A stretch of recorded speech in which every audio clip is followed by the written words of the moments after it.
Bom, meu nome é Alex, meu sinal é esse aqui. Eu estudo em pedagogia, curso de pedagogia bilíngue, aqui no DESU. E eu vou explicar um pouquinho da experiência, né? Dessa questão de lugar, dessa visibilidade, em relação ao professor, em relação ao intérprete, também em relação aos alunos, essas discussões que ocorrem, essa troca, às vezes me causa uma angústia muito profunda, isso é muito pesado. Parece que as informações chegam, às vezes, em língua de sinais, e aí como é que esse processo ocorre? Então, eu quero fazer uma pergunta para você, Pérola. A Pérola, maravilhosa, uma pessoa muito boa, uma pessoa profissional, uma pessoa que se formou em relação... Também é uma aluna que me ajudou bastante, e agora palestra em língua de sinais, e explica. E aí eu percebi que a sua língua de sinais...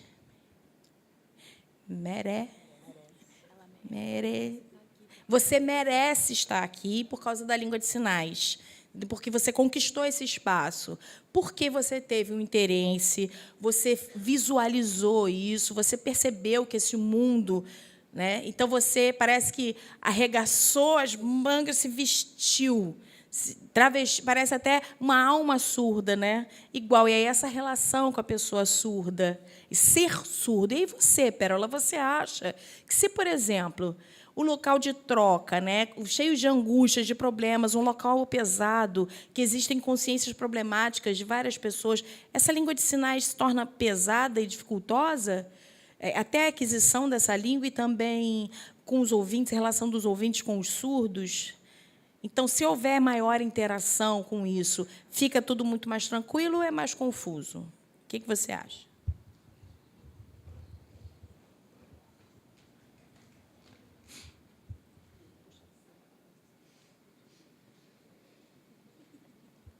Obrigada.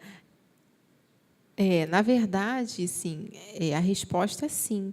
É difícil, é pesado. Eu conheço alguns ouvintes, né, e eu percebo que já desanimaram, que já estão querendo desistir desse universo dos surdos, né, por conta dessa guerra que eu falei, esse ambiente pesado, né, e também a gente tem medo, né, de ser zombado, tem medo de errar, como se qualquer língua que você fosse aprender, você também vai errar. Então, as pessoas têm esse medo de errar. Então, é preciso a gente vencer esse medo. E eu já... Só um surdo que me falou, não foi. Foram outros surdos também que já falavam palavras ruins para mim, já foram, né, contra, mas eu vou continuar buscando, eu vou continuar aperfeiçoando, e é para a minha vida. E muitos surdos e ouvintes também já me ajudaram muito, já interagiram comigo. Alguns não quiseram, falaram mal de mim. Tudo bem, esses a gente ignora. Mas aqueles que querem interagir, a gente está sempre junto, a gente está sempre aprendendo. E uma outra coisa que você falou também, né, que você falou que eu mereço também esse espaço, eu entendo, eu até agradeço, Alex, mas eu vou explicar por que eu falei que eu não mereço, porque eu acho que eu não mereço. Porque eu acredito que é uma responsabilidade de todos. Eu estou aqui em língua de sinais, é a minha responsabilidade. Não é porque eu ser especial ou por eu merecer estar aqui. Eu acredito que é como se eu estivesse mostrando um respeito a esse lugar, a esse espaço que tem toda uma história, tem uma trajetória surda. Então, as pessoas que estão aqui, a gente precisa respeitar isso e ter essa relação, essa troca. Por isso que eu digo que eu não mereço, né? Eu acredito, sim, que é uma responsabilidade minha de estar aqui. Não é que eu, por conta da língua de sinais, que eu fiz algo especial. Não, eu faço uma obrigação, que é a minha escolha, sim, mas é uma obrigação em respeitar, uma obrigação em buscar, uma obrigação em melhorar como pessoa, como sujeito, como humano.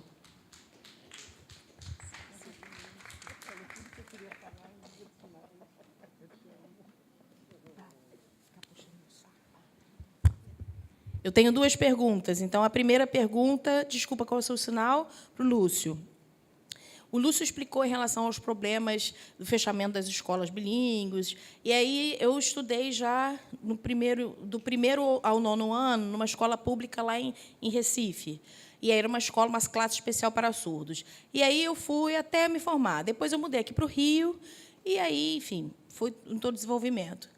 Então, hoje eu estudo pedagogia aqui no DESU, e eu percebo que diminuiu bastante e que a qualidade parece que caiu. Parece que antes estudava e desenvolvia muito melhor.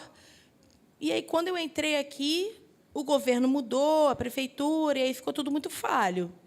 E eu percebi, coisa estranha, porque alguns ex-alunos já se formaram e foram para outros lugares, mas também foi ex-aluno, né? Estava sempre preocupado como ia ser, como é que vai fechar. Foi uma preocupação muito grande. Então, nós precisamos tentar lutar, mas aí ficamos pensando o quê? Que tem que organizar, o governo precisa organizar e criar um concurso, um edital que se trabalhe várias disciplinas. Então, essa é a preocupação. Dentro da pedagogia bilíngue, nós vamos nos formar para dar aula para criança, alfabetização até o 5º ano, então precisa que ensine também, tente organizar mesmo um projeto, por isso que é necessário estar na faculdade, e escolher outras disciplinas em outros lugares. Então, eu fico aqui imaginando, no futuramente, isso pode voltar a crescer? É possível ou não? E a minha segunda pergunta é para a Pérola. Pérola, né? Pérola, isso, para a Pérola. Segunda pergunta aconteceu na minha vida, tá? Eu entrei na faculdade de pedagogia e aconteceu umas 5, 6 vezes, sei lá, eu não lembro. A professora está explicando, eu estou observando, olhando. Aí eu levantava a mão, a professora sabia que eu tinha entendido. Tá, você aguarda um pouquinho. A professora já tinha visto que eu tinha levantado o dedo, e aí, quando o ouvinte perguntava, parecia que esquecia de mim. Respondia para o ouvinte, eu estou lá esperando. Aí a professora explicando e perdendo tempo. Ela está explicando, mas aí esqueceu, faltou antes o momento. Parece que se perdeu o momento. Depois, várias vezes aconteceram. Então, na 5ª vez, o professor pediu desculpa, sempre olhava para mim, e aí o professor parava, eu fazia a pergunta, quando eu levantava a mão, e às vezes também esquecia, não adiantava. Parece que é um costume mesmo do próprio professor ouvinte. É isso. Derramou água aí. Você falou dessa preocupação, né, lá no seu estado, de onde você era, dessa diminuição. Você não é o único. Várias pessoas já me falaram isso também, de escolas de surdo em todo o Brasil, que realmente houve uma evasão, que houve uma diminuição, que o MEC não incentiva essas escolas de surdo, não dá essa atenção, não pensa na contratação nesses profissionais. Então, há um desprezo realmente, por isso que se tem diminuído essa quantidade de escolas. E é um trabalho que a gente realmente tem visto, mas a gente tem que continuar com os movimentos, tem que continuar conversando, negociando com as prefeituras, com os governos, para que essas escolas permaneçam. Você realmente não é o único. Em todo o Brasil, existem vários lugares, várias situações, por falta desse estímulo dos governos.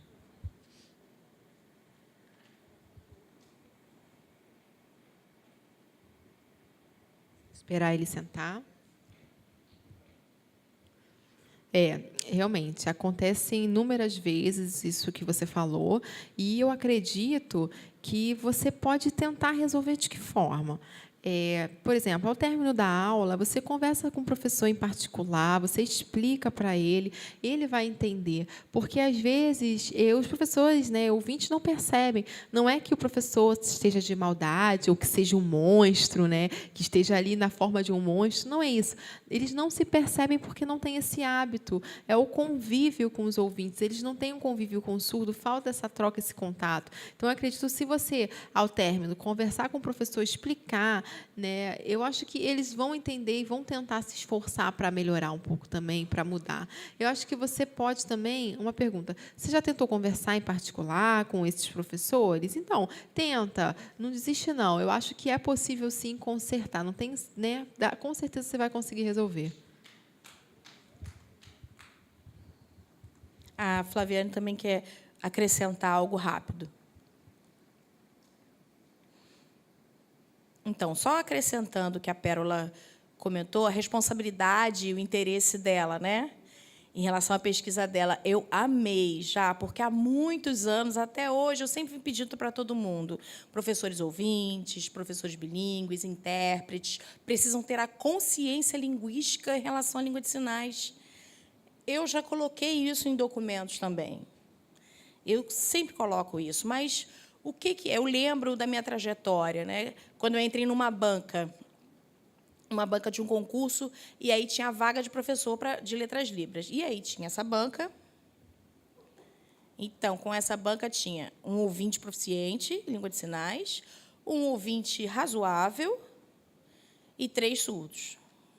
Nossa, tinham muitas pessoas nessa banca formada. E aí veio o intérprete, porque eu era a única surda, né? Então, tinha um ouvinte que sabia mais ou menos a língua de sinais. Então, e aí o candidato começou a usar a língua de sinais, uma língua de sinais muito boa. E aí eu fiquei observando, e nós 3 surdos já sabíamos, né? Óbvio, nós percebemos a língua de sinais e fomos observando a sequência e percebemos que faltava uma certa aprofundamento do tema. E aí o ouvinte não. O ouvinte ficava falando direto e eu não estava entendendo o que estava acontecendo. Mas eu observava, né, o que estava acontecendo, eu acompanhava a conversa dos dois, eu sempre acompanho, isso já é meu. E aí aconteceu o quê? O ouvinte falou que ele era ótimo, perfeito, candidato 100%. E aí nós 3 surdos ficamos até desestimulados, não era nada disso. Ele era ruim. Por quê? Era dependência mesmo do intérprete. Então, a voz ganhou um espaço maior, né? Em relação ao surdo. Eu sempre defendi, eu sempre perguntava, você fazendo avaliação do primeiro candidato, ou você está avaliando a voz do intérprete? O que você está avaliando? O candidato em língua de sinais ou a voz do intérprete? Então, ele percebeu que eu desafiei ele. Foi a minha estratégia de fazer a pergunta. E aí parece que houve essa conscientização. Aí tirou o intérprete para que os dois se esforçassem a perceber somente a língua de sinais. E é verdade, eu tive razão. Porque é muito importante você fazer perguntas provocativas em relação à avaliação. É a voz do intérprete que está dando poder àquele candidato ou é o candidato fazendo em língua de sinais? Então, eu quero saber de você, Pérola, olha só, como você, através dessa experiência, como é que você conseguiu quebrar isso? Como é que você conseguiu mudar a sua consciência? Ou a consciência de todos que estavam envolvidos, né? Não. Em relação à consciência, ao pensamento mesmo. Por quê? O surdo já está cansado, saturado. Até os codas também. Os codas também, às vezes, estão conversando oralmente. Eu já vejo. Já vi isso. Mas eu quero entender como você, Pérola, qual é a estratégia que você utilizou para mudar a consciência e usar a língua de sinais de forma direta? Eu fiquei ansiosa. Parece que nós, surdos, estamos pedindo socorro. Entendeu? Em relação, já são muitos anos, até hoje a gente pede isso.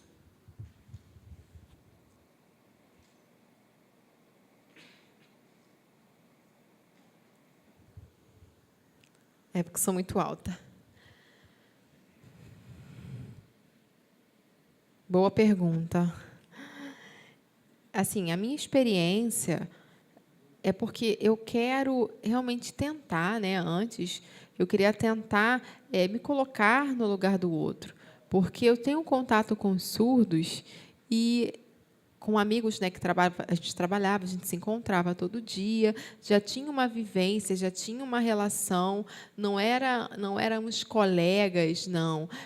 Nós tínhamos contato todo dia, a gente se via, a gente é igual, a gente se relacionava. Então, eu queria realmente me colocar nesse lugar. Eu via que eles reclamavam e eu ficava pensando, por que eles reclamam? E eu perguntei por quê. Eu fazia essa provocação, eu ficava sempre perguntando, eles me respondiam, e aí depois eu entendi e compreendi, mas eu queria tentar realmente me colocar em outra posição, né, de ficar sem falar e só usar a língua de sinais. E isso me deu um pouquinho desse sentimento. Não é, claro, não me coloquei no lugar dele, não sou surdo 100%, não era assim. Mas eu conseguia ter essa experiência de como é que era esse surdo naquele espaço, e eu me percebia como ele. E eu comecei a dar razão para as coisas que ele dizia, porque eu me via assim. É claro, algumas coisas assim exageravam, algumas coisas eram a mais, a gente sabe separar isso. Mas a maioria das coisas eu dava razão. Por isso que eu quis essa experiência de me colocar nesse lugar. Foi uma experiência minha.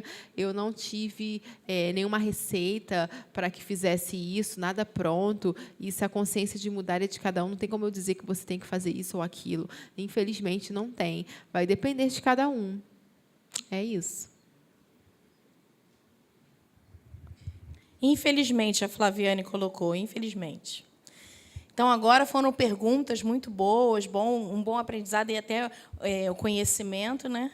Eu quero agradecer a Flaviane, a Pérola e o Lúcio pela palestra maravilhosa, que acrescentou bastante nosso conhecimento. E depois vocês podem conversar em particular ou buscá-los, né? Mandar e-mail. Mas agora eu quero muito agradecer a vocês e queria dar uma lembrança do evento.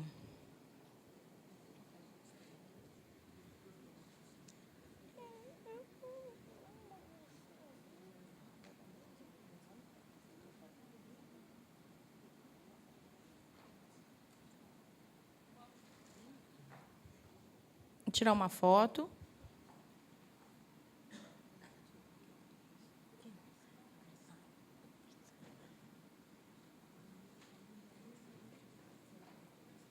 Muito obrigada também ao Lúcio pela palestra maravilhosa.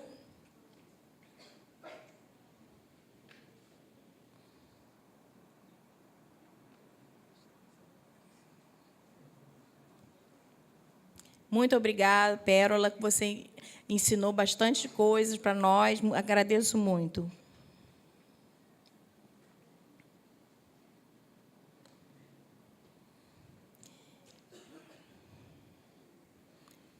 Então, agora nós finalizamos essa primeira parte.